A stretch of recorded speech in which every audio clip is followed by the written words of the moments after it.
Good day everyone, I am Kay Catherine Ardudugan and here I am today to discuss to you about the metabolic pathways. So first, let us know what is metabolic pathways. Metabolic pathways is a linked series of chemical reactions occurring within a cell. Metabolic pathways are typically organized into chains or cycles of enzyme catalyst reaction. An example of chains are glycolysis in cell respiration, and also the example of cycles are the Krebs cycle in cell respiration. So the term metabolism refers to all of the chemical reactions that are carried out by the cell. So there are two types of metabolic pathways, the catabolic and the anabolic. The catabolic is the breakdown or the released energy, and the anabolic is the biosynthesis or the required energy. The energy for anabolic reaction is provided by the catabolic reaction, and this energy can be stored in the cells of ATP. So here's are the metabolic pathways overview and the ATPL. Glycolysis is an aerobic catabolism of glucose prefers for aerobic catabolism. It starts with glucose, fructose, pyruvate,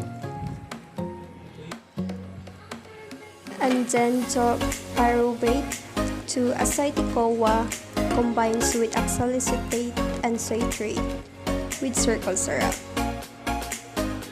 That is a cycle. The galactose. We have the galactose 1-phosphate, the glucose 1-phosphate, and then finally we have the glucose 6-phosphate. We have the glycogen and the glucose 1-phosphate, and then the glucose 6-phosphate of the UDP glucose to glycogen. So what are metabolic pathways? So this coordinate series of chemical reaction is an example of metabolic pathway, in which the product of one reaction becomes the substrate for the next reaction. Consequently, the intermediate product of a metabolic pathway may be short-lived. So enzymes can be involved at every step in a reaction pathway, and at each step, the molecule is transformed into another form due to the presence of specific enzyme.